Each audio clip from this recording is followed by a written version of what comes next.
Speaker, the Chancellor said on Monday that this was an economy working for everyone, but the facts tell a different story. Families up and down the country know the cold, hard truths of the past 8 years of Conservative rule. Families who have been at the sharp end of cuts to our public services. The richest 10% in our country are set to gain 14 times more in cash terms next year from the budget than the poorest tenth of our households.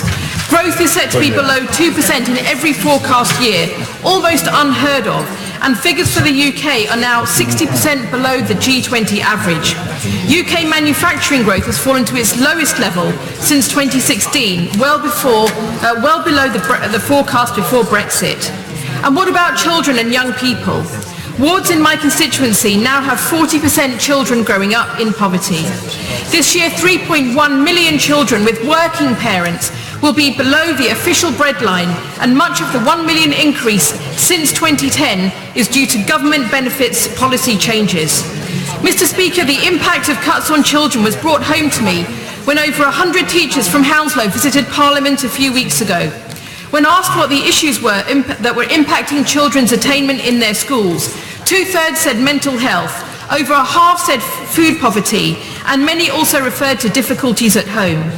This shows in stark terms the reality of families under strain and children now feeling that strain, not having a decent place to live, resources to study, food to eat, or time with parents who work shifts day and night to make ends meet.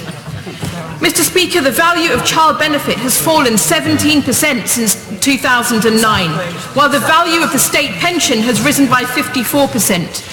And some estimates suggest that up to 1,000 Sure Start centres may have been shut since 2010, with bigger cuts in disadvantaged areas. The hit goes further than schools into affecting young adults. Last year, around 2.2 million learners aged 19 plus participated in some form of government-funded further education. A decrease, Mr. Speaker, of 29% since 2011. Mr. Speaker, children and young people who are now being hit hardest by the government's choices. The test of an economic policy is also who wins and who loses. And as the government wins plaudits from the most wealthy, it is our job to speak for those who cannot speak for themselves and call for a fairer future for the next generation.